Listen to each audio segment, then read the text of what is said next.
Halo, selamat berjumpa Sobat Pembelajar. Kali ini kita bertemu dalam praktik mereview kurikulum. Setelah kita belajar tentang konsep dasar kurikulum, sekarang kita belajar bagaimana cara menggunakan pengetahuan konsep dasar tersebut untuk mereview kurikulum yang ada. Kali ini kita akan mempraktekannya untuk mereview KAP atau kerangka ajuan pembelajaran. Tapi sebelum kita mulai dengan review, kita akan sekilas menggunakan prinsip desain pembelajaran yang sudah kita pelajari bersama. Saya akan mereview sedikit karena itu akan menjadi patokan kita ya untuk melakukan suatu review desain pembelajaran. Jadi Anda sudah mempelajari kan tentang prinsip ya. Prinsip itu penting sekali ya, basic principles, karena akan menjadi dasar yang akan menjadi panduan kita dalam menyusun kurikulum. Kalau menurut buku Olivia, dia disebut dengan axioms atau kriteria menurut McNeil, atau Saylor Book mengatakan basic consideration. Kita menggunakan istilah prinsip atau principle menurut buku Tyler ya. Kenapa perlu kita memegang prinsip? Karena ini adalah rambu-rambu atau aturan main ya. Jadi agar penyusunan kurikulum kita bisa dipertanggungjawabkan dan memenuhi kualitas yang diharapkan, tentunya kita memegang prinsip ya yang sama berlaku ya, terutama untuk prinsip umum ya yang digunakan atau dipegang oleh para desainer pembelajaran lainnya di seluruh badan pendidikan maupun pelatihan ya atau lembaga pelatihan. Jadi selintas saja prinsip umum dan prinsip khusus. Prinsip umum adalah prinsip yang berlaku secara keseluruhan. Jika Anda masih ingat kan ada relevansi, fleksibilitas, kontinuitas, efisiensi atau praktis, dan efektivitas ya.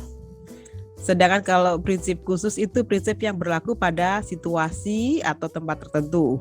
Misalkan prinsip khusus yang berlaku di unit organisasi kita di BPK misalkan ya.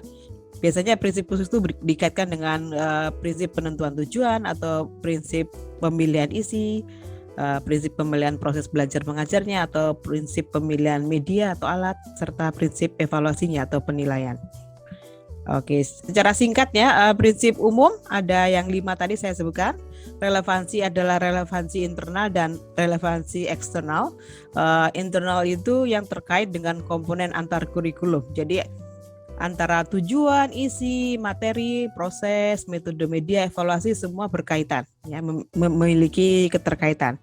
Sedangkan relevansi eksternal adalah kurikulum itu ya sesuai dengan kebutuhan atau demand yang ada ya, atau kondisi yang ada saat ini. Itu adalah kurikulum yang memenuhi prinsip relevansi.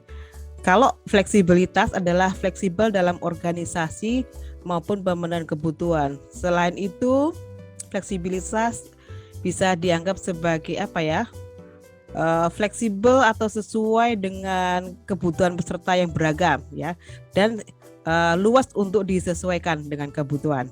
Ya. Kontinuitas dapat dikembangkan secara berkelanjutan. Maksudnya kurikulumnya itu berkesinambungan. Nah, misalkan bisa dilihat dari adanya leveling atau penjenjangannya. Selanjutnya di prinsip tentang efisiensi atau praktis ya. Jadi kurikulum harus bisa dilaksanakan, mudah diterapkan sesuai situasi dan kondisi. Ya, dan juga harus sesuai dengan resources yang ada atau yang dimiliki. Dan prinsip umum terakhir, efektivitas, kurikulum itu berorientasi pada tujuan. Ya, karena ini kan untuk tujuannya untuk quality control ya, yang terkait dengan kurikulum pembelajaran itu harus bisa dilaksanakan dan ada kemanfaatannya juga. Ini yang terkait dengan prinsip umum. Kalau prinsip khusus banyak sekali ya. Ini yang kita ketahui yang terakhir dari setelah kick off Kemenku Korpu tahun 2017, kita menggunakan prinsip RAIA atau ARIA ya. Jadi relevant, applicable, impactful, dan accessible. Relevant itu sesuai dengan kebutuhan ya, tepat sasaran dan juga kekinian.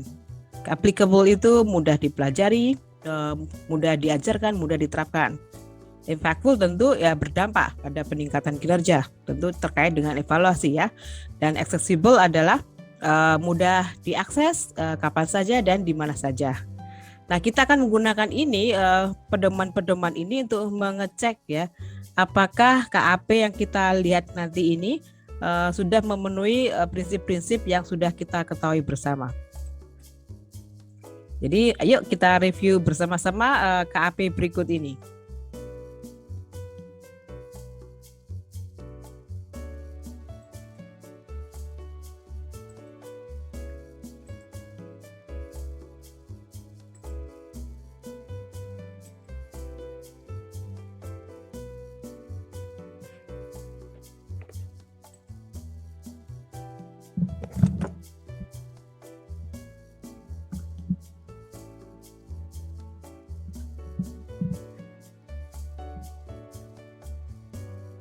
Baiklah sobat pembelajar semua, sekarang kita akan mencoba praktik mereview suatu desain pembelajaran. Dalam hal ini adalah KAP atau kerangka acuan pembelajaran.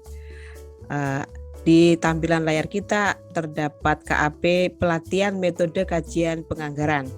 Mari kita melihat KAP ini berdasarkan pengetahuan yang sudah kita dapatkan terkait konsep dasar kurikulum. Ya, kita lihat dahulu di deskripsi program terdapat tujuan program, kebutuhan strategis unit pengguna yang akan dicapai dan juga sasaran. Nah, di tujuan program dahulu kita lihat tujuan program adalah mencetak para pejabat atau pegawai DJA yang menguasai dasar metode kajian dan kemampuan dasar metode penelitian baik kuantitatif dan kualitatif dalam penyusunan kebijakan penganggaran sesuai peraturan yang berlaku. Oke, kalau kita melihat di sini tujuannya adalah mencetak pejabat atau pegawai yang menguasai dasar metode kajian. Nah, di sini kita ingat-ingat teman-teman, jika merumuskan suatu tujuan, kita ingat di materi analisis instruksional, tujuan itu harus dirumuskan secara SMART ya. SMART itu specific, measurable, achievable, relevant, dan time bound. Nah, supaya tujuan itu SMART tentunya harus operasional ya, atau bisa dilakukan. Tujuan yang operasional adalah tujuan yang dirumuskan dengan menggunakan kata kerja operasional ya. So dia menjadi kata tujuan atau apa ya? Ya, perumusan yang actionable ya. Mencetak dan menguasai ini kurang spesifik kalau kita bandingkan dengan rumusan kata kerja operasional ya dalam daftar KKO ya.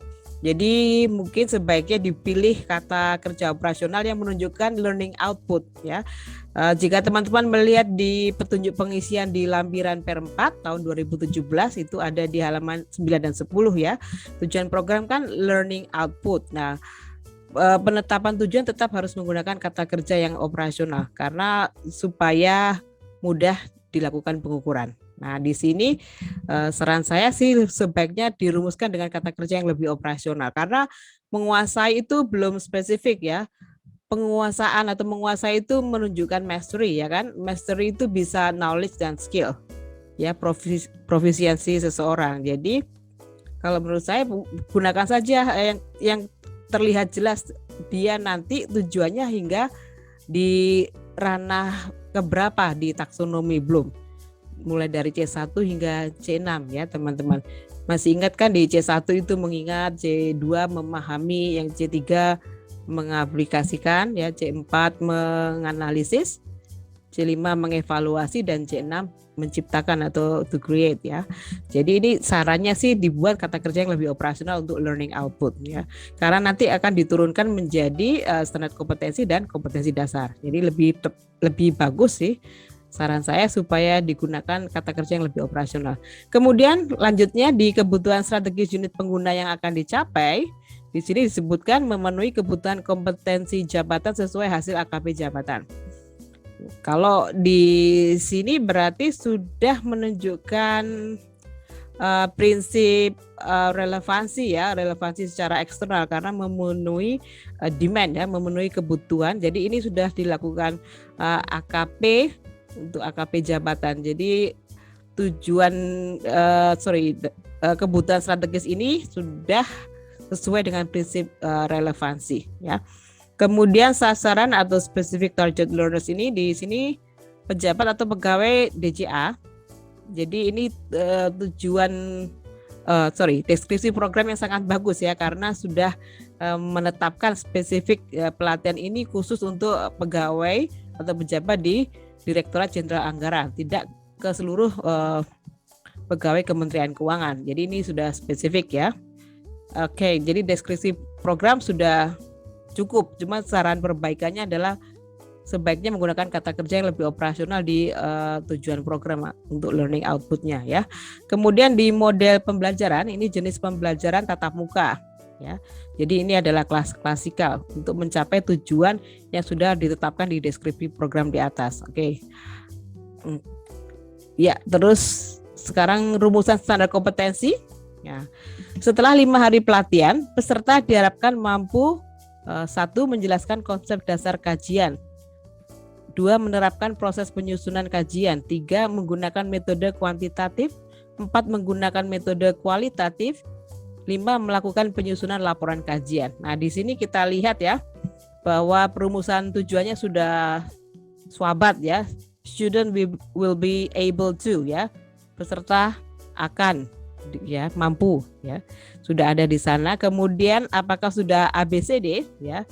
Rumusan yang smart ya. ABCD itu audience, behavior, condition, dan degree ya. Jadi sudah ada peserta, kemudian behaviornya itu adalah rumusan kata kerjanya di sana ya. Diikuti dengan kata bendanya atau objeknya. Kemudian apakah di sana sudah ada condition? Sepertinya di sini belum lengkap ya dengan condition dan degree. Condition itu prasyarat, misalkan contohnya melalui percobaan, melalui diskusi, atau secara mandiri, secara berkelompok gitu ya. Kalau degree itu tingkatan ya, tingkatan pelaksanaan atau pencapaian tujuan, misalkan dengan tepat, tanpa kesalahan, ya dengan baik dan lain sebagainya. Kalau menurut literatur yang pernah saya baca, tujuan itu yang bagus, at least ada ABC atau ABD, itu yang lebih ideal ya. Tapi kita melihat di sini sebenarnya urutan kegiatan belajarnya dilihat dari standar kompetensi sudah runut dan runtut ya. Kalau runut itu artinya mengikuti alur yang tepat ya. Kalau runtut itu berurutan, selaras ya, berkesesuaian dengan tingkatannya, misalkan dari yang rendah ke lebih tinggi ya. Jadi belajar itu kan prosesnya seharusnya idealnya belajar dari yang mudah ke yang lebih sulit ya, dari yang konkret ke yang lebih abstrak. Jadi ada kerunutan dan keruntutan dalam proses belajar. Nah, di sini kita melihat di standar kompetensi yang pertama menjelaskan itu kan di taksonomi Bloom dia di C2. Kemudian yang kedua menerapkan itu C3 ya. Kemudian yang ketiga, standar kompetensi ketiga menggunakan, standar kompetensi keempat menggunakan itu juga C3 ya. Kemudian yang kelima melakukan penyusunan ya. Menyusun itu sudah kreasi, berarti dia C6. Jadi ini levelnya sudah skill yang melakukan ya, menciptakan. Jadi ini sudah runut ya, dari C2 kemudian C3 kemudian sampai kepada C6 ya. Kemudian kita lihat di kompetensi dasar diturunkan dari standar kompetensi. Kita lihat misalkan di standar kompetensi yang pertama menjelaskan konsep dasar kajian dalam penganggaran. Kita lihat KD-nya, yang pertama menjelaskan latar belakang, yang kedua menerangkan pentingnya suatu rekomendasi, yang ketiga menjelaskan kajian sebagai dasar menyusun kebijakan. Jadi ini sudah juga sesuai ya. KD tidak lebih tinggi dari standar kompetensinya. Jadi sama seperti di standar kompetensi. Standar kompetensinya di level C2, kompetensi dasarnya turunannya sama-sama C2 ya. ABC ini C2. Kemudian yang kita lihat di standar kompetensi yang kedua, menerapkan proses menyusun kajian itu C3 ya. Di dalamnya kita lihat merumuskan suatu masalah dan tujuan, merumuskan kerangka pemikiran dan hipotesis, mengidentifikasi data yang dibutuhkan, menentukan metode pengumpulan data, menentukan metode pengolahan data. Nah, kita harus mengecek dulu di list kata kerja operasional atau KKO yang menjadi pedoman kita ya, atau yang dipakai secara umum, pedoman umum. Apakah ini sudah sesuai belum? Karena menerapkan itu C3 ya. Kemudian mengidentifikasi bisa dua kemungkinan ya. Dia bisa sebagai level J2 tapi bisa juga sebagai C4 karena termasuk atau bahkan C5 jika mengikut termasuk di dalamnya ada judgment. Jika di dalamnya masuk judgment maka dia masuk mengevaluasi ya. Karena mengidentifikasinya dilakukan dalam rangka melakukan evaluasi ya. Ada juga mengidentifikasi tapi sebagai langkah dianalisis. Jadi memilah-milah kemudian diidentifikasi, itu masuk C4. Jadi yang kedua ini perlu dicek lagi, kita perlu menanyakan kepada pemilik kompetensi ya, atau mungkin desainer pembelajarannya apakah ini sudah sesuai atau belum. Ini bisa menjadi catatan ya. Karena menentukan itu decide ya. Jadi kan kita memutuskan, berarti bisa juga masuk di dalamnya evaluasi atau C5 ya.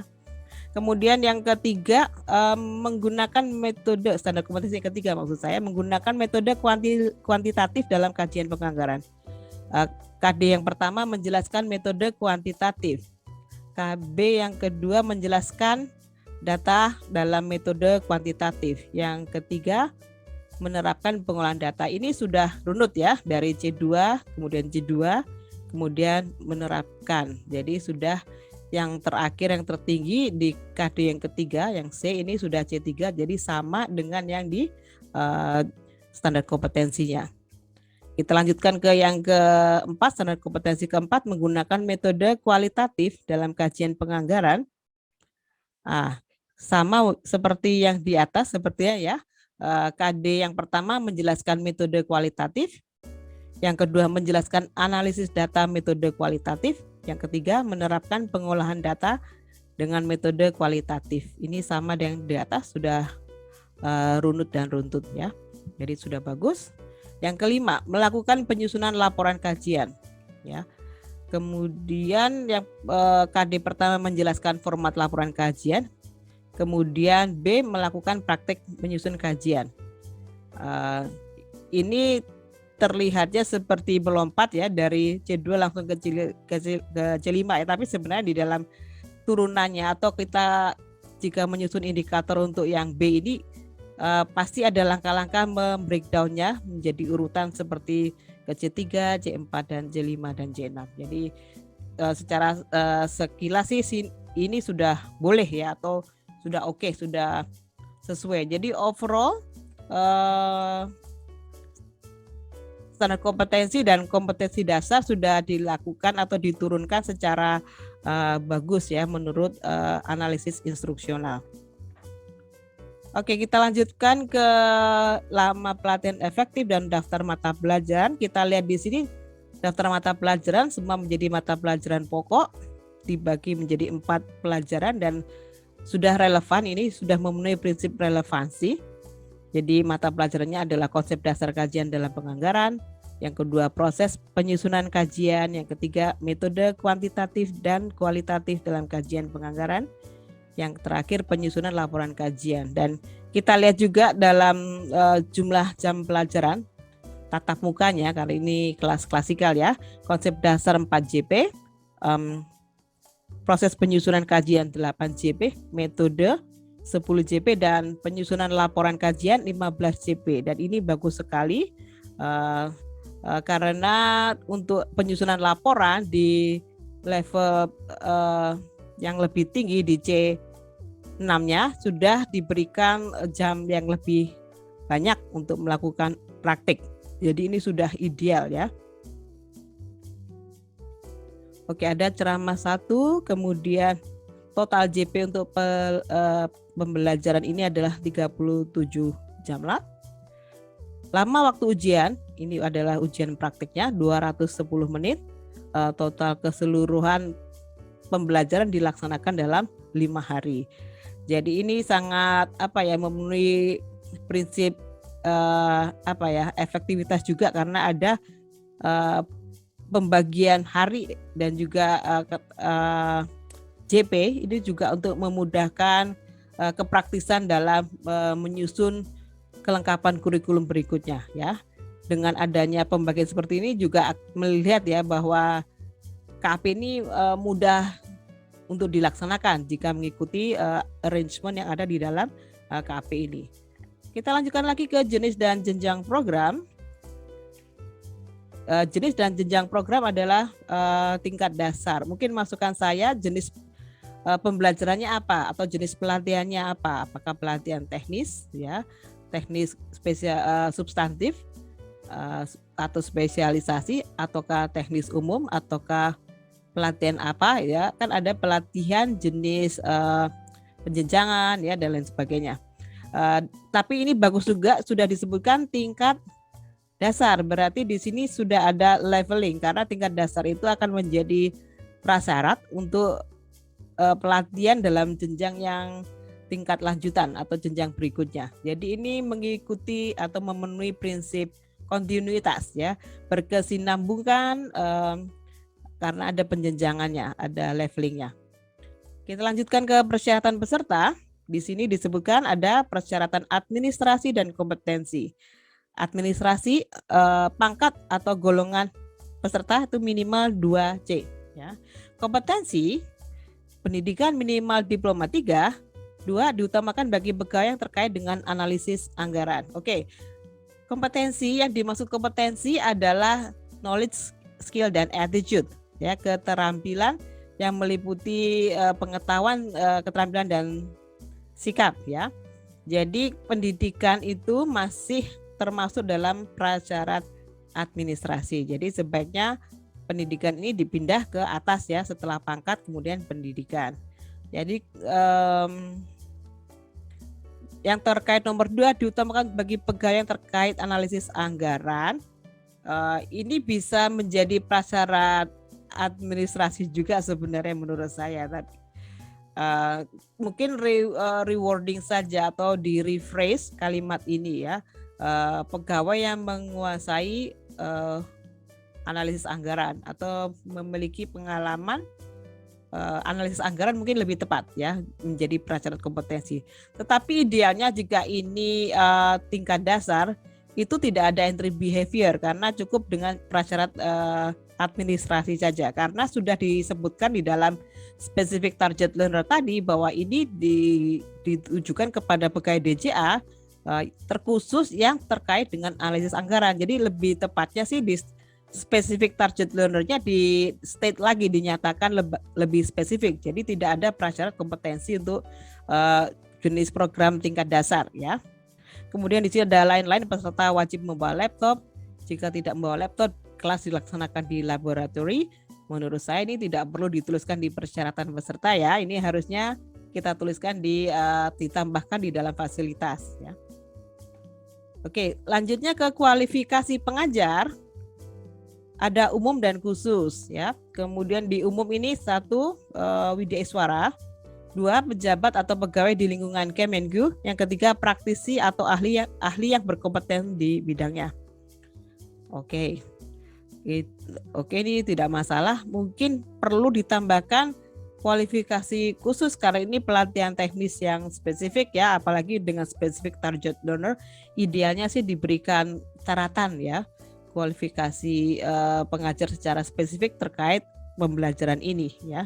Meskipun sudah ada praktisi atau ahli berkompeten di bidangnya, itu supposed to be ada sesuatu yang spesifik terkait keterampilan ya, menjadi kebutuhan ya dari unit ataukah dari penyelenggara pelatihan ya untuk dipilih sebagai pengajar.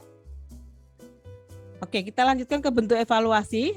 Di sini pelatihan dirancang hingga evaluasi level 2. Jadi pertama adalah evaluasi level 1 reaksi menggunakan evaluasi penyelenggaraan tertulis. Oke, kemudian evaluasi level 2 yaitu ujian komprehensif dengan praktek. Nah, tadi kita ingat tujuan pembelajaran ini adalah C6 ya, atau praktik menyusun. Kemudian ujiannya untuk evaluasi hasil belajarnya adalah ujian komprehensif dengan praktik. Jadi ini sudah bagus ya, sudah relevan juga antara tujuan dengan ujiannya, dan juga memenuhi prinsip efektivitas karena ada quality control ya yang digunakan untuk mengukur kualitas hasil belajar peserta. Jadi ini sudah bagus. Kita lanjutkan ke fasilitas dan informasi lain-lain. Di fasilitas ada asrama, yang kedua konsumsi, kemudian layout kelas, catatan ada konsep island style, kemudian colokan listrik, kemudian fasilitas itu terdapat peralatan atau kebutuhan khusus, misalkan printer di kelas untuk mencetak laporan, kemudian ruang atau laboratorium dengan jaringan internet wifi, kemudian 2 ruang tambahan untuk ujian presentasi. Ini sangat bagus sekali ya, semua kebutuhan sudah dituliskan di sini, itu menandakan bahwa perancangan desain ini sudah sangat detail dan juga memenuhi prinsip efisiensi ya atau praktis ya, sehingga nanti pelatihan mudah dilaksanakan dengan resources yang sudah ada dimiliki oleh penyelenggara pembelajaran ya. Jadi ini sudah bagus. Kemudian ada informasi lain-lain, informasi tambahan di sini. Pada saat pembelajaran kelas dibagi menjadi kelompok-kelompok. Oke, jadi ini belajar kelompok. Kemudian saat ujian presentasi kelas dibagi menjadi 3 ruangan. Ketentuan sebagai berikut. A. Presentasi tiap peserta. B. Waktu presentasi tiap peserta 15 menit.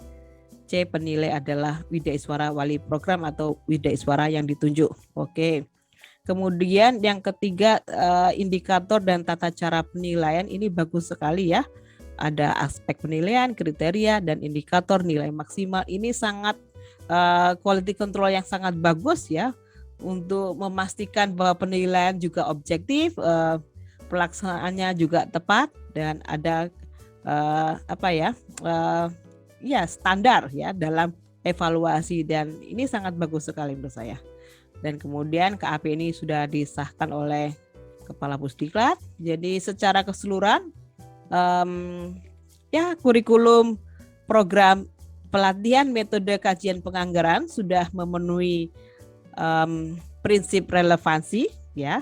Jadi secara internal tujuan, materi, proses belajar maupun metode belajar serta evaluasinya sudah sesuai. Ya, kemudian secara eksternal relevansinya ini memenuhi kebutuhan unit pengguna sesuai dengan hasil AKP jabatan. Kemudian KAP ini sudah memenuhi prinsip fleksibilitas, di mana ada ini ya, bisa memenuhi kebutuhan peserta ya, dan juga sangat memungkinkan untuk dilaksanakan ya, karena tidak harus dengan laptop yang dibawa peserta, tapi juga bisa dilakukan di laboratorium. Itu ada unsur fleksibilitas. Kemudian kontinuitasnya karena ada leveling ya, jenjangnya dasar, kemudian praktis dengan segala arrangement-nya di sana, pasti insya Allah pelatihan ini akan bisa dilaksanakan dengan resources yang ada. Kemudian juga memenuhi prinsip efektivitas, yaitu quality control-nya terkait evaluasi sudah diatur di dalam keterangan lain-lain tambahan dalam kurikulum ini. Jadi ini kurikulum yang sudah bagus ya secara garis besar. Jadi seperti itu ya teman-teman, sobat pembelajar, cara mereview berdasarkan pengetahuan konsep dasar dari desain kurikulum atau desain pembelajaran. Nah, teman-teman selamat mencoba dan berlatih mereview KAP-KAP yang ada di unit kerja masing-masing ya. I'll see you guys later in better occasions. Terima kasih. Sampai jumpa lagi. Bye-bye.